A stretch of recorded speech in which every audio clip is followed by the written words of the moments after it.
Сәлем оқырман. Бүгін біз үштік туралы әңгіме айтсақ, кеше ғана эфирде Шерханның Ботаға гүл сыйлап жүргенін білдік. Бота оны қабылдамай, подъезінде қалдырып, Альмира ханымға ашуланып хабарласыпты. Шерханға бұл тірліктерінің жасауын қойсын деп, сол жерде эфирде аяқталып қалды. Ал енді бүгін таңда Бота бір видео жариялаған болатын астына. Енді маған не дейсіздер? Осымен осы соңы болсын. Өтініш, маған енді қайта қоспаңыздар деді. Шерхан бір прямой эфирінде өзінің оқырмандарынан сұрап жатқан екен. Ақбота екеумізді белгілеп қосылсын деп жазыңыздар деп. Ал бір басқа прямой эфирінде қымбатты еркелетіп, алдыңғы айтқан сөздерін быт-шыт қылды. Көріңіздер. Бір стористан Ақботаны отметка жасап, қосылсын деп жазсаңыздар, 1000 адам 1000 отметка жасасаңыздар, вообще десіздер. Кучконтай. Барсаңдар соларға мен не үшін жазып, әуре болып оған қалай 25 жаза бересіңдер.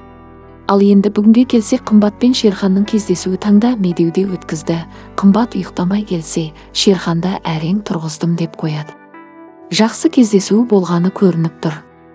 Екеуі шынымен бір-бірін ұнатқасын кездесіп жүрме, қалай ойлайсыздар? Шерханның екі сөйлегені көрініп қалды, өзіне кім керек екенін білмейтіндей. Керемет кездесулердің бірі деп қояды Шерхан. Қымбат болса, бұл қате болды ма екен? Қайтеміз енді, қалғанын эфирде көресіздер деп жазып қойған екен өз парақшасында. Кеше Ақботаға үміткер келген еді, ұнады ма екен қызымызға? Кездесулері қашан болады? Таныстықтары жалғасын тапқан болса. Ботада Шерхан да жаңа таныстыққа ашық па? Белгісіз.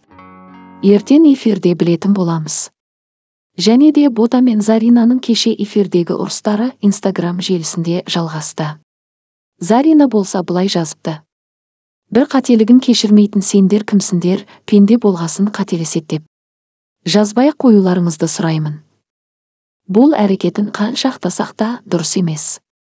Жабылған теманы қайта қозғап, ұшықтырып, мазақ үстіне келекет етіп провокацияға шақырып отырған біз емес. Көзі ашық адамға мына тірлігінен кейін мақсаты қандай екені айдан анық көрініп тұр. Ал Бота қарап тұрмай, оған да жауабын бергендей болды. Менің бар болмысым халыққа аян.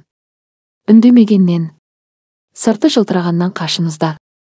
Ал видеоға келетін болсақ, ода тұрған ештеңе жоқ. TikTok, Инстада жүрген видео. Бәрі түсіріп жатыр. Әзіл қалжың өмірді ұзартады. Тек сіздерді күлдіре білгенім ғой, күлкіге қалмай деді. Кімдікі дұрыс, кімді бұрыс? Әркім өзі шешеді. Ойларыңызды қалдырып кетіңіздер.